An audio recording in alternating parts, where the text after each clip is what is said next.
네, 여러분 안녕하세요. 효하나TV의 효하나입니다. 자, 오늘은요. 발표 잘하는 방법에 대해서 준비를 해봤어요.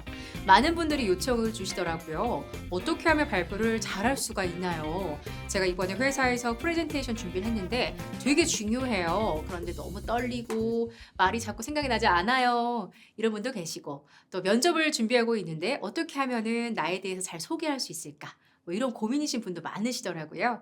그래서 준비를 해봤습니다. 자, 발표 잘하는 방법에 대해서 말씀을 드릴 텐데요. 일단 발표라고 하면 되게 거창하게 생각하실 수 있을 것 같아요.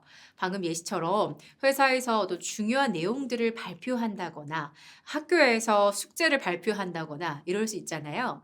그것도 당연히 정말 큰 발표 주제 중에 하나이지만 우리가 어떤 정보를 소개한다. 어떤 내용들을 다른 사람 앞에서 소개해 주고 알려준다라는 그런 큰 행동 범위 안에서는요. 모든 게 발표라고 할 수가 있어요. 내 친구나 가족에게도 무엇인가를 내가 알고 있는 걸 소개해 주고 이야기해 주고 이런 것도 하나의 발표가 될 수 있거든요. 자, 그렇게 생각해 보면은 우리 생활 속에서 발표하는 상황들은 굉장히 많을 수가 있는데 이때 말을 잘하는 방법들을 알아보도록 하겠습니다. 마찬가지로 세 가지로 준비를 했어요. 자, 그 첫 번째는 뭐냐면요. 바로 두 갈씩 본론부터 이야기하세요입니다. 다음과 같은 예를 들어 드릴게요. 네. 경기가 좋지 않습니다. 긴축 재정이 필요했었고요. 당초 목표치도 다소 높았던 것 같습니다. 팀의 사기도 좀 떨어져 있는 상태였고요. 예산마저도 적절하지 않았던 것 같습니다. 이 와중에 타사에서 무엇이 나오고 블라블라 하다가 네, 매출 하락이 예상됩니다. 라고 이렇게 뭔가 발표를 한 거죠. 물론 좋지 않은 뉴스이기 때문에 최대한 이 본론을 뒤에 이야기하고 싶었던 마음이 느껴지긴 하지만 이 듣는 사람 입장에서는 답답하고요. 그래서 하고 싶은 말이 뭐야? 라고 계속 기다리게 돼요. 그리고 들었을 때 쭉 발표가 다 끝났을 때는요. 이 중요한 내용들이 잘 기억에 남지 않아요. 그냥 경기가 좋지 않았다는 첫 문장이 기억에 남을 가능성이 높습니다. 왜냐하면 우리가 초두 효과라 그래서 처음에 들었던 말이나 어떤 표정, 제스처가 되게 인상 깊거든요. 그래서 우리 첫인상 효과라고 하는 이 초두 효과도 고려해 봤을 때 본론을 가장 먼저 이야기하시는 게 효과적이라고 할 수 있습니다. 자, 그래서 이렇게 바꿀 수 있을 것 같아요. 다음은 매출에 대한 부분입니다. 이번 분기는 매출 하락이 다소 예상되는데요. 따라서 어떤 방법들이 필요합니다. 그 첫 번째는 무엇입니다. 이렇게 나아가는 거죠. 본론부터 이야기해야 듣는 사람한테 메시지가 잘 전달이 될 수가 있습니다. 자, 두 번째 발표 잘하는 방법도 말씀드릴게요. 두 번째는요.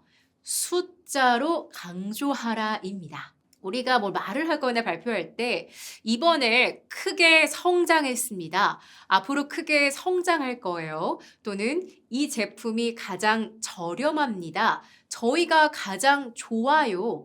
이런 표현을 잘 쓸 수가 있는데 듣는 것도 한두 번이지 그래서 대체 뭐 얼마나 좋다는 거냐? 얼마나 저렴하다는 거냐? 궁금하거든요. 그리고 답답하거든요. 기억에 남지 않아요. 그래서 뭔가 발표하실 때는 반드시 숫자로서 강조하시는 게 정말 효과적입니다.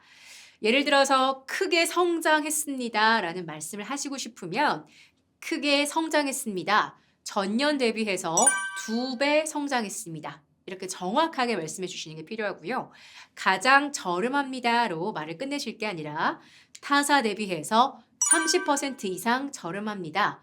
59,000원이 6개월간 39,900원으로 거의 절반 가격에 제공드립니다. 이런 식으로 정확한 숫자로 말씀해 주셔야 기억에 남고 설득이 됩니다.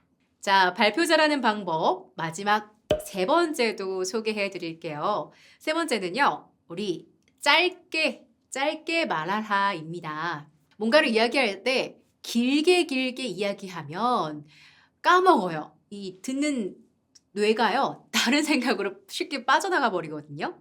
이 길게 말한다는 것은 전체적인 발표 시간을 짧게 하라라는 뜻도 있지만 제가 강조하고 싶은 건 발표 시간보다는 문장의 길이입니다. 우리가 문장이 길다라는 말할 수 있는데 그게 뭐냐면 뭐뭐뭐뭐 말을 시작했을 때 뭐뭐입니다로 끝나는 그게 하나의 문장이잖아요. 그 하나의 문장이 길어질 때가 있어요. 그때는 여러 조사를 넣어서 복문이 되게 되는데요. 예를 들면 뭐뭐뭐를 했고 뭐뭐뭐를 해서 뭐뭐뭐를 했기 때문에 뭐뭐뭐뭐 하여서 뭐뭐 했습니다. 복문이 대체 몇 개나 붙었죠? 이렇게 붙는 말들이 있으면 듣다가 앞에 거 다 까먹고 무슨 말인지 못 알아듣게 됩니다. 그래서 발표를 잘 하시려면 문장을 짧게 하시는 게 굉장히 유리하시고요. 허용 범위까지 말씀드릴게요. 복문 괜찮습니다. 복복문도 괜찮습니다.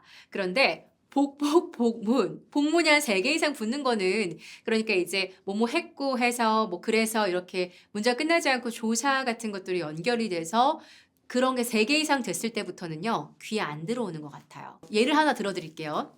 저희 이번 분기의 실적이 매우 좋지 않을 것 같은데 그 이유는 매출에 대해서 대비했던 목표가 굉장히 높았고 경쟁사로부터의 어떤 공격이 굉장히 강했고 연구가 되게 늦어졌기 때문이기도 하고 그리고 연구 결과가 예상했던 것보다 굉장히 적었고 또 뭐 어쩌고 말도 잘 안 나오네요. 뭐 말하자면 엄청 긴 거예요. 예, 이렇게 돼버리면은 하고 싶은 말이 뭔지 그리고 자신도 없어 보이거든요. 그래서 짧게 다 딱딱딱딱 끊어버리시는 게 좋습니다. 저희 이번 분기 매출 예상액이 다소 적습니다. 이유는 타사의 공격적인 마케팅이 있었습니다. 두 번째로는 저희 연구 결과가 생각보다 좋지 않았습니다. 세 번째는 마케팅 전략이 부재했기 때문인 것 같습니다. 이런 식으로 문장이 뭐 10자 내외였을 거예요. 이렇게 짧은 문장들을 딱딱딱딱 다로 과감하게 끊어버리시는 게 좋습니다. 대본으로 혹시 구성하신다고 하시면요. 글자 포인트를 10에서 11 정도로 놓으시고 2줄 이상 넘어갔을 때는 좀 곤란하다라고 생각하시면 좋을 것 같아요. 보통 1줄 내지는 1줄 반 정도까지가 적당한 것 같습니다. 자, 오늘은 발표 잘하는 방법에 대해서 3가지로 축약해서 말씀드렸습니다. 이 외에도 굉장히 많은 요소들이 있는데 그건 또 다음 편에서 자세히 말씀드리고요. 다시 한번 정리해 드릴게요. 오늘 말씀드린 발표 잘하는 방법 3가지였습니다. 첫 번째는 본론부터 이야기해라. 2갈식이고요. 두 번째는 우리 숫자로 강조하자. 세 번째는 짧게 말하자. 문장이 짧게 되는 게 필요하다 였습니다. 여러분 지내보시면서 바로바로 적용해 보시고요. 궁금하신 거 있으면 언제든 댓글로 남겨주세요.